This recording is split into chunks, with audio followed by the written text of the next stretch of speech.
고려 말년 충효왕 때에 100년, 1000년, 만년, 억년, 조년이라는 5 형제가 있었습니다.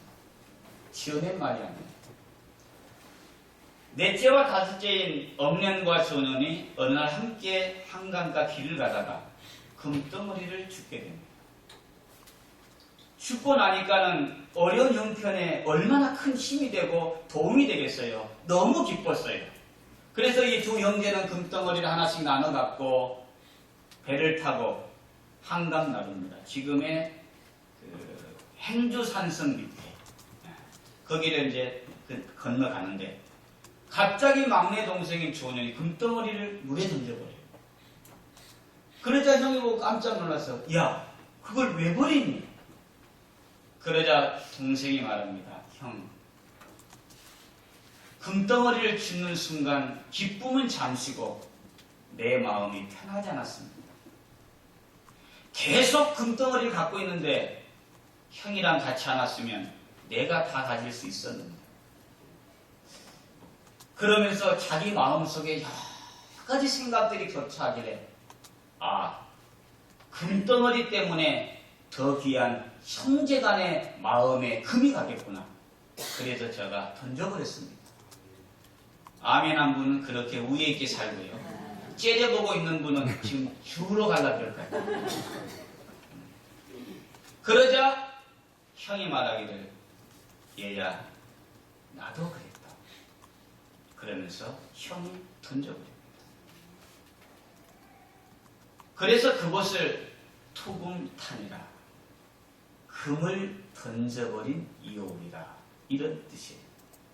이게 바로 억년과 조년 형제에게 일어난 실제적 실화입니다. 그 이씨가 성주 이씨입니다.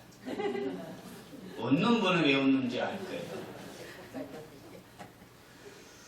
그런가 하면은 우리는 몇 달 전에 동생이 형이 보상받은 돈이 많기 때문에 돈 좀 달라 했더니 안 줘서 파출소에서 공기총을 찾아갖고 형을 쏴버린 일이 있습니다. 어떻게 생각하세요? 잘 되는 사람도 복되게 사는 사람도 보면요 잘되게 행동하고 복되게 심어요. 크게 하면 그렇지 않은 사람은 또 살아가는 모습이 그렇지 않게 살아요. 저는 오늘부터 하나님이 패하셨던 사울을 통해 왜 하나님은 사울을 패했을까? 그리고 다윗을 세우시는데 하나님은 왜 다윗을 세우셨을까? 4주 연속으로 말씀을 통해서 우리 주원교회 모든 성도들은 사울을 통해서는 그러면 안 되는구나를 배우고 다윗을 통해서는 그렇게 살아야 되겠구나를 배우는 여러분 되기를 축원합니다. 오늘 본문은 이제 바나바와 바울이 구브로 섬에 가서 복음을 전하다가 이제 비시디아 안디옥입니다. 안디옥이라도 수리아 안디옥은 초대 교회가 세워진 데고 제가 소아시아를 갔다 왔으면 여기가 깁니다. 이랬는데 못 뛰어서 죄송해요. 무슨 얘기냐면 경기도 강주가 있고 전라도 강주가 있다 이 말이에요. 이해가 되시죠? 안디옥이라도 거기서 이제 바울이 쭉 설교를 하는 내용 중에 나오는 본문이에요. 성경을 한번 읽어봅니다. 21절 21절 말씀 다 같이 한번 읽어봅니다. 시작.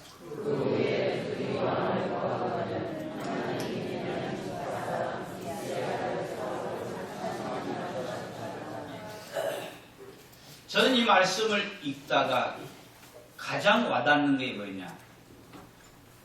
40년간 주셨다가 무슨 얘기냐면 사울이 엄청나게 노력을 해서 왕이 되고 그리고 또 40년 동안 자기가 잘 관리해서 왕의 자리에 있었던 게 아니고 딱 이렇게 말해요. 하나님이 40년간 줬었단 말이에요. 이 말이 뭔지 압니까? 모든 것은 하나님께로부터 나오고 아멘. 하나님께로 지켜진다는 말이에요. 아멘. 우리 주위에도 보면요, 그렇게 평생의 꿈이라고 그렇게 한번 해보려고 해도 안 되는 사람이 있고요, 별 생각 없는데 우연찮게 기회가 돼서 되는 사람이 있다. 크게 아멘. 아멘. 그런 것 같아요. 사람이 인생의 수고와 노력으로 되는 것도 있지만요, 정말 크고 놀라운 거는 그분이 주셔야 되는 거예요. 아멘. 여러분, 얼마 동안 살 것 같아요? 간단합니다. 하나님이 주신 만큼. 가끔 제가 이렇게 말을 해요. 교회가 여러 가지 안정되고 재정적인 것만 해결되면 빨리 은퇴했으면 좋겠다.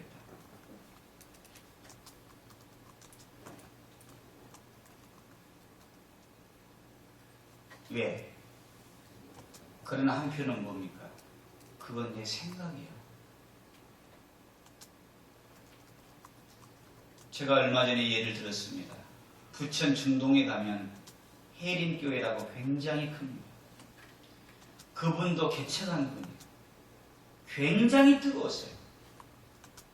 그래서 부천에서 가장 잘 나가는 교회가 됐습니다. 개척해서 한 5,000명 가까이 나왔어요. 그래서 여러분들 상전 노회에서는 이 작은 교단들은 모두 목사님 총회 가요. 그런데 저희 교단은 교회만, 목사가 아니고 교회만 13,000교회예요. 그러니까는 평생에 총회 한 번도 못 가보고 은퇴하시는 분이 80%가 넘어요. 그러니까 총대라 그래. 대표로 나가는 분. 저도 한 번도 총회 못 가봤어요. 내년에 노회장이 되면 자동 총대로 가보는데 이만큼 어려요. 그런데 이 목사님은 교회가 워낙 크고 정치적 꿈이 크기 때문에 유일하게 노회에서 딱 한 분 어떻게 했느냐, 평생 총대로 뽑아줬어요. 무슨 말이냐면 이분만은 투표하지 않고 자동으로 돌아가실 때까지 총회 나가라는 거예요. 그래서 식사하면서 그랬어요. 젊은 목사들에게 나 총회장 한번 할 거예요. 그리고 그 다음에는 한기 총회장은 한번 할 거예요. 그리고 나는 은퇴할 거예요. 그랬어요. 열심히 대단했습니다. 설교도 들어보면요, 세례 요한이 온 것처럼 엄청나게 강하게 설교했어요. 성도들 훈련 기가 막히게 시켰어요. 그런데 죄송하지만 그 후 몇 년 안 돼서 체장으로 돌아가셨어요. 한기총 회장은 그냥 총회장 후보도 못 나가고, 더 안타까운 거는 그 교회에서 은퇴도 못하고 돌아가셨어요. 아들을 후계자로 키우려고 했는데 그 아들이 목사도 되기 전에 돌아가신 거예요. 지금 이바울 목사라고 아들이 하고 있는데 교회가 많은 어려운 가운데 있어요. 왜? 아버지 영향을 못 쫓아가요. 저는 그분의 얘기를 순간순간마다 되새깁니다.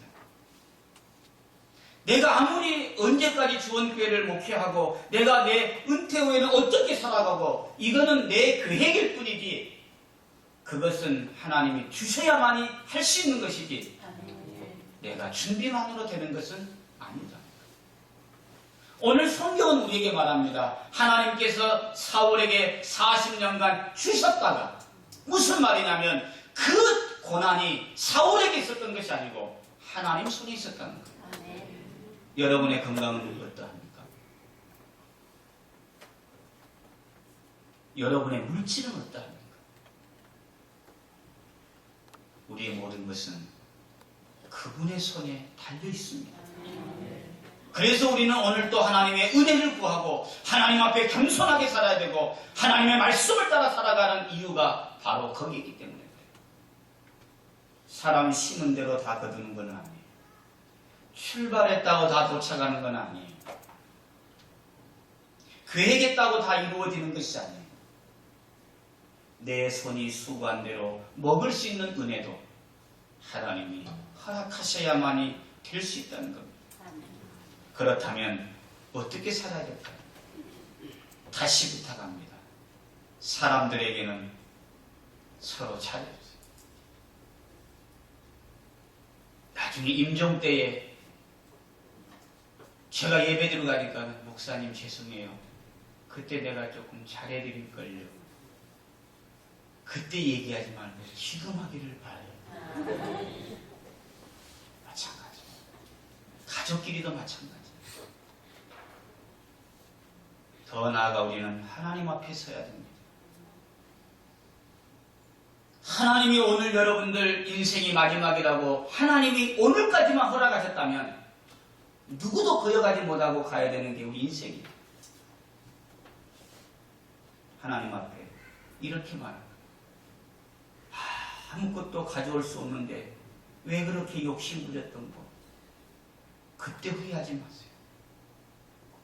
주어진 날 감사하고 작은 것이라도 주어진 것에 충성하고 하나님 앞에 설 때에 부끄러움 없는 저와 여러분 되기를 축원합니다.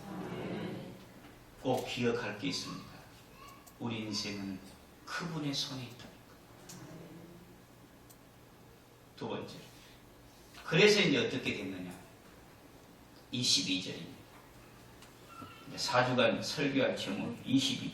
다 같이 한번 읽어봅니다. 시작.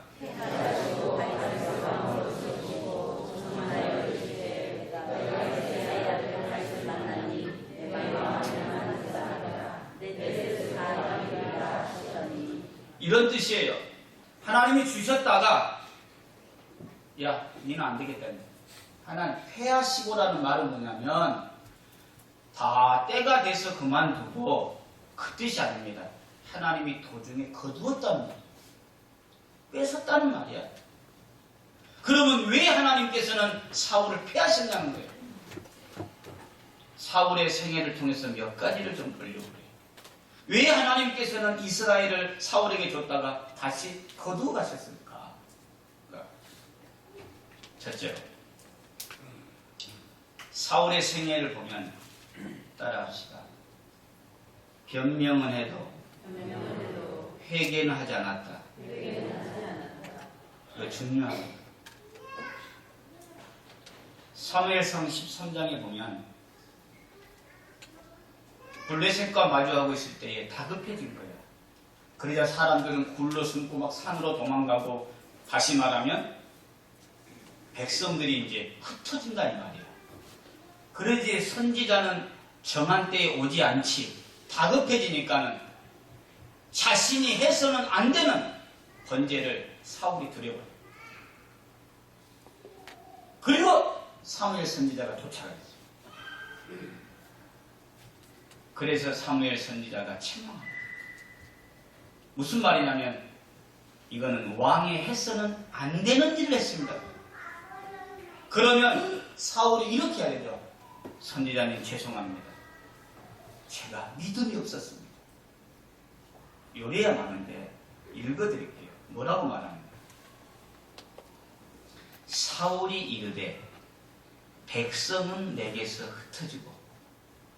왜 그랬다는 거예요? 선지자님, 내가 괜히 그런 거 아니에요. 자꾸 성도들은 흩어지죠. 교인들은, 쉽게 말하는 거야, 교인들은 나가죠. 어떻게 그러면 헛소리 내가 잡으려니까는 그럴 수밖에 없었죠. 백성에게 옷 돌려. 두 번째는 뭐라고 말하냐? 당신은 정한 날에 오지 아니하고.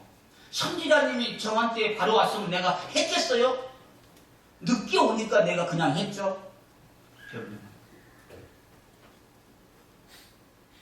실패한 사람의 특징이 뭔지 압니까?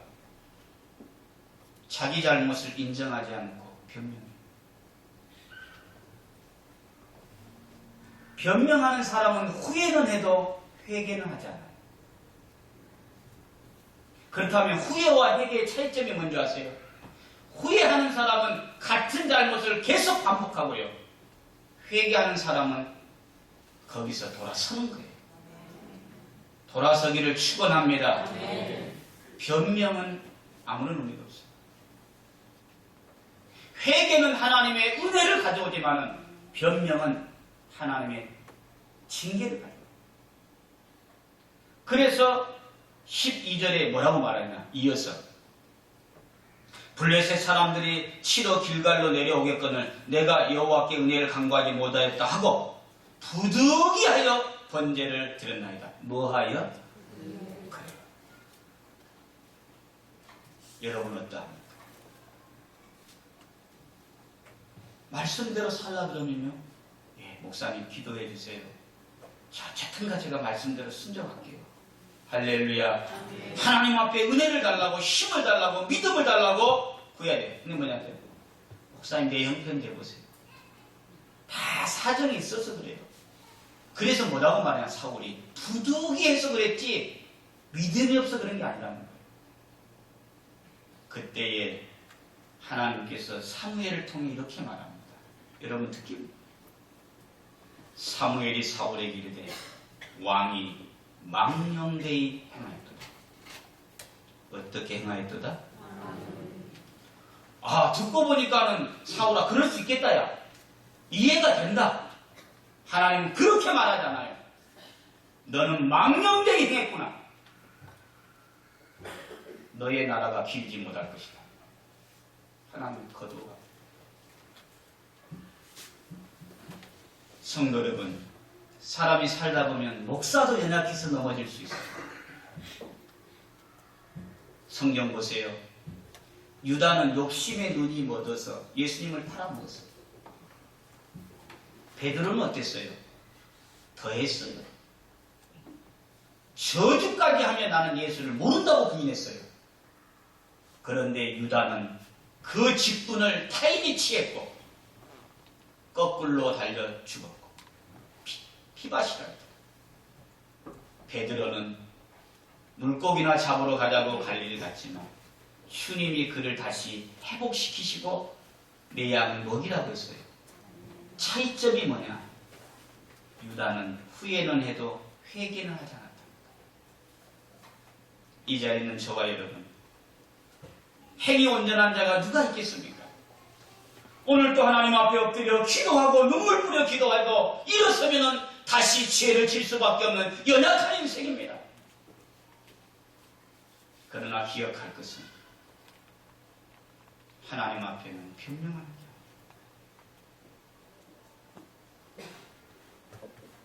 말씀을 부여잡고 하나님의 은혜를 부여잡고 믿음으로 살기 위해서 하나님 앞에 회개해야 됩니다. 그 은혜가 있기를 축원합니다. 사울은 변명하기에 급급했지 회개하지 못했어요. 자기가 지은 죄를 합리화를 했지 하나님 말씀 불순종에 대해서 그는 회개하지 않았어요. 결국 하나님은 그를 말합니다. 너는 망령되이 행하였구나. 하나님이 그를 폐하셨어요. 두 번째, 그러면 왜 사울은 변명을 해요? 원인 추적을 들어가봅니다. 사무엘상 13장에 구제를 짓고요. 15장에 보면 하나님이 한 번 더 기회를 줘요. 사울아, 내가 지난 날을 추억하오니 너는 아말렉을 진멸하되 어린아이와 짐승까지 다 진멸해라. 하나님이 명령을 내렸습니다. 그러면 지난날에 잘못한 것을 만회하기 위해서라도 이제는 말씀대로 살아야 되는 거예요. 그런데 또 갔습니다. 그런데 어떻게 했느냐? 제가 읽어드릴게요. 사울이 아가 누구냐면 아말렉 왕입니다. 사람 다 죽이고 아각은 살렸어요. 그리고 짐승은 다 죽였는데 좋은 것은 남기고 죽인 거예요. 이해가 되세요? 하나님께서는 완전히 진멸해라, 온전히 순종해라 이랬어요. 근데 뭐냐면은 사울은 남기고 순종한 거예요. 그래서 사무엘 선지자가 하나님의 음성을 듣고 밤새 기도하고 사울을 만나러 갑니다. 그랬더니 사울이 뭐라고 얘기하느냐? 이렇게 말해요. 사무엘이 사울에게 이른즉 사울이 그에게 이르되 내가 여호와의 명령을 행하였나이다. 따라합시다. 내가 여호와의 명령을 행하였나이다. 보세요. 하나님은 내가 사울을 왕으로 세운 것을 후회한다고 할 정도로 불순종했다고 말하는데, 당사자인 사울은 사무엘 선지자가 가니까 뭐라고 말하냐면, 선지자여, 나는 하나님의 명령대로 했습니다. 왜 그런 줄 아세요? 사울은 순종을 어떻게 했느냐? 자기 생각대로 순종했어요. 여러분은 어떠합니까? 지금도 많은 사람이 물어보면 자기는 순종하지 않았다고 말하잖아요. 근데 하나님은 뭐라고 말하느냐? 너는 불순종하다. 왜 그러냐? 차이점이 자기 생각대로, 자기 형편대로, 자기 계산대로 순종한 거예요. 주원교회 성도 여러분, 다시 부탁합니다. 말씀대로 순종하기를 축원합니다. 사울은 남기고 순종했어요. 그런데 그 결과가 어떻게 됐느냐? 잘 들으십시오. 왕이 여호와의 말씀을 버렸으므로 여호와께서도 왕을 버렸습니다. 내가 말씀을 생명처럼 귀에 붙들면 하나님은 나를 눈동자처럼 붙드실 텐데, 자기 욕심을 못 버려서 남기고 순종했다가 더 귀한 왕의 자리를 하나님이 너는 버렸어. 이렇게 된 거예요. 행여나 여러분 가운데 사울처럼 살아가는 분은 없습니까? 남긴 만큼 이익이 되는 것이 아니고 남긴 것이 나머지 것을 불행하게 만들어버리는 씨앗이 됐다는 말이에요. 저는 여러분들에게 말씀을 드립니다. 제 목회가 끝나는 날까지 저는 설교가 뭐 했느냐? 딱 이렇게 설교했어요. 하나님 살아계신다. 하나님 말씀대로 살아야 된다. 이게 제 설교의 전부예요. 그래서 사울은 하나님께서 버렸어요. 그러자 사울이 대답을 합니다. 그때서 이제 버려버렸다 그러니까는 다급해진 거야. 그때 뭐라고 말하느냐? 읽어드릴게요. 사울이 사무엘에게 이르되 내가 범죄하였나이다. 그런데 잘 들으세요. 내가 여호와의 명령과 말씀을 어긴 것은 내가 백성을 두려워하여. 누구를 두려워하여? 그 말이에요.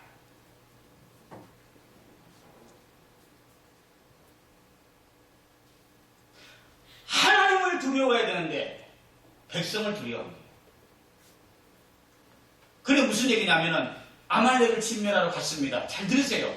하고 보니까는 백성들 중에 이랬을 거예요. 왕이요, 이거 뭐 다 죽일 필요가 있습니까? 이 중에 좀 살찌고 기름지고 좋은 거는 남겼다가 제사 드리면 되고, 이거 일거양득 아니겠어요? 뭐 꼭 내가 주의를 안 지킨다는 말이 아니라 주의를 가끔 못 지킬 수는 있죠. 그러나 주일날 장사해갖고 돈 많이 벌어서 건축원금 내면은 교회도 좋고 나도 좋고 더불어 좋은 거 아니겠어요? 예를 들면 이런 뜻이야, 여러분.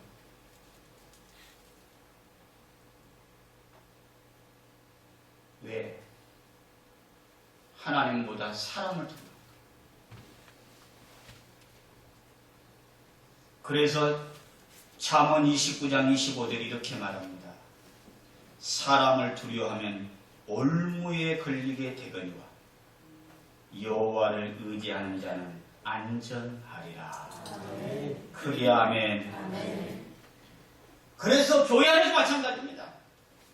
우리 교회 안에 무슨 검찰총장이 있고 뭐 법무장관이 없고 그분이 직책이 높다고 해서 목사가 그분 눈치를 보면 하나님은 나를 버려요. 너는 내 종이 아니고 그 사람 종. 11대를 한 달에 5천만 원씩 내고 건축공금을 한 5억씩 내고 그 사람 의견대로 내가 따르면 그 사람은 내게 큰 도움이 될지 몰라도 하나님은 나를 보고 이럴 거예요. 너는 내 종이 아니고 그 사람 종이다. 어떠세요?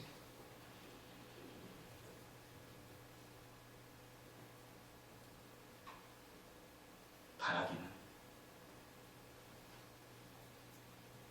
제가 하나님 앞에 은퇴하는 날까지 하나님의 종이 되도록 기도해 주기를 축원합니다. 아멘. 그래, 내가 가서 목사님한테 얘기할게. 목사님, 내 말은 잘 들어줘. 맞는 거는 들어줘도 다 들어주면 안 되는 거예요. 왜? 저도 그렇고 여러분도 그렇고 사울이 왜 망해버렸느냐? 사울은 백성들이 흩어질지라도 전쟁의 승리는 여호와께 있다. 인생의 걸음짝이 있지 않냐고 하나님께 있다.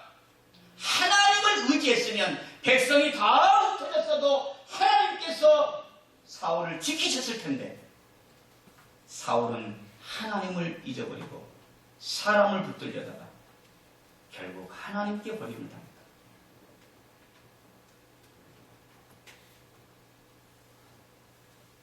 성도 여러분, 저와 여러분 모두는 하나님의 종입니다. 우리는 하나님의 음성 앞에 귀를 기울여야 됩니다. 모든 사람이 잘 될 거예요. 축복해 주어도 하나님이 나는 너 버렸어. 그러면 절대 안 돼요. 그러나 저 사람은 이제 끝난 것 같아. 모든 사람이 떠나고 뒤돌아서도 하나님이 너는 내 마음에 맞는 사람이야. 그러면 하나님이 도우셔요. 사랑하는 성도 여러분, 우리는 하나님의 눈치를 봅시다. 오늘 여러분의 사업이 어려워도 사람을 따라 살지 말고 말씀을 붙들기를 축원합니다. 말씀 떠나서 이룬 게 뭐 있는데? 내가 길거리에 자판 놓고 살아도 나는 하나님 말씀대로 살았다고 고백할 수 있도록 저와 여러분이 꼭 믿음으로 살았어. 주어진 복을 사울처럼 빼앗겨버리는 그 자리에서 패해지는 인생이 아니고 오히려 하나님이 세워주는 인생이 될 수 있도록 오늘부터라도 하나님 앞에 불순종한 것을 합리화하지 말고 하나님 앞에 믿음으로 살았어. 오늘보다는 내일이 복되고 우리의 자신보다는 우리의 자손이 더 복될 수 있도록 믿음으로 살기를 주의 이름으로 축원합니다.